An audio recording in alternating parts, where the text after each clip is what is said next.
Yup, hi everybody, thanks for all the really cool feedback we've got over the content we've been pushing out over the past while. It's been really fun to make, and I hope people are getting really cool value out of it.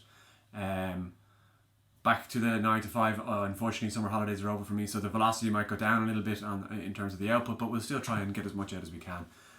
We've been doing a lot of kind of theoretical stuff and kind of thought-provoking stuff, as well as really cool insights with the stretching stuff with Luke, and then some of the more technical stuff with the patterns, and we're going to try and get a few more of those pattern videos done.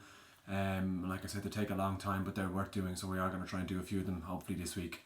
We're also going to kick our blog on. That's going to start up now as well. We're going to start transcribing some of the content so you get blog work as well if you want to read what we've been doing. So this little video is going to be short and sweet, but kind of a topic that I've been thinking about and mulling over in my head, and it's to do with reaction hand and the reaction force, specifically around parallel stance punch and reaction hand.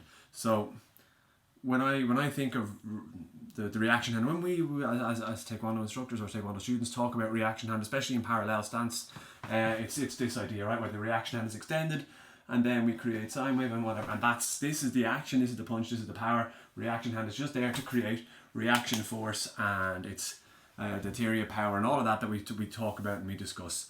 But I've been kind of pondering a little bit more on this one about reaction hand and what it can actually do, and what its other purpose is. And it kind of got me thinking about practicality in Taekwondo. Sometimes we find the line between theory and technical and application sometimes gets forgotten about because there's so much in Taekwondo. I think it's cool to always try and link application or practicality, technical or theoretical to application and reality. And with parallel stance punch, this is one that I really like. I'm a big fan of parallel stance from a practical point of view. Nobody walks around the street ready for action all the time. This is not real, right? But this kind of stance, this is sort of waiting for the bus. This is kind of real, right? This is sort of real, and it makes a big difference for me, right? This is the relaxed kind of standard posture, right? This is a little bit more I'm fighting now, or this is sort of the kind of close enough to heaven hand, right?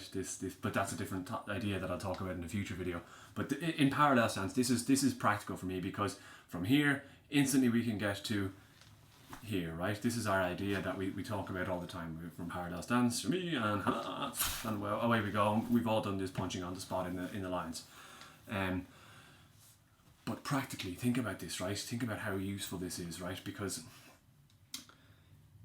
when we train this muscle memory, this is the response to stimulus, reaction hand, right? It's a reaction straight away. It's not just in reaction force, but it's reaction to something.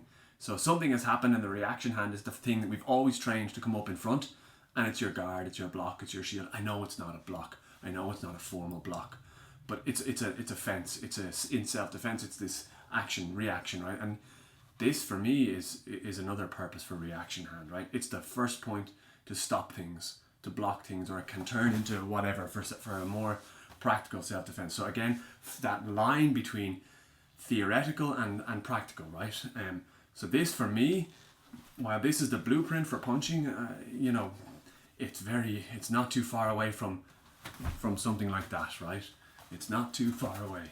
And because the parallel stance is here, and this is your natural, and we've always trained to punch from the hip, well, now we have the whole thing, right? So it's not too dissimilar, and it made me think a lot about this idea of there's your reaction to stop something, and then you're punching, and it doesn't even have to be the full up, down, breathe, and react. It can just be that, right? From here, the hands are down, everything is relaxed, parallel stance, bang, and that's your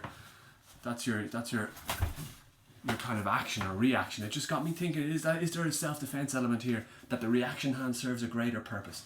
It's the initial fence, and it sets up your kind of your counter strike. Other systems, other martial arts have these kind of passive stances, semi-passive, full, but it's because, again, it brings back to this point that you don't walk around this way looking for, it's not right, it's not real. Parallel stance is real. It's chilled. It's waiting for the bus. And we've trained this habit straight away. A hand comes to stop or create a fence, and a counter punch comes to again, very formal and defined, versus reality, right? And makes me think a little bit, is there other elements in Taekwondo that you found in your training that you think, yeah, maybe this is, when I look at W-shaped block, you know, very formal, very not practical, but this is practical. Makes me think about practicality in Taekwondo, and I wonder what other people think about practicality, that balance between theory and technical and martial art, and practical in reality. Yeah, let me know what you think about this, or if it's something that you pondered about. It's only really as I start to look for application in reality that I find Taekwondo has a lot of cool things that you really, if you dig into them, you can find other little nuances. I know this isn't the purpose of reaction hand as written and as taught, but it's just a little side note, a little different view on the idea of reaction hand. So let me know what you think. Am I totally off the wall here, or have I lost my mind? Is it complete and utter nonsense?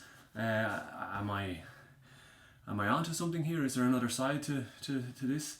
I'd love to know what people are thinking, and if you're enjoying the content, please share it around and subscribe and all of that good stuff and whatever, and hopefully you're getting value out of these, and we'll continue to do a few more. I wanted to go back into the more technical stuff now with the patterns analysis, and we do a few on techniques. And we have Richie Ford coming up next week in Carrick for a seminar, so there'll be tons of content to come out of that, and I'm really looking forward to that. If you haven't signed up to that and you're not on it, you're going to miss out, and that's your problem. So without further ado, we'll see you all next week, right? Cool. Take care, bye.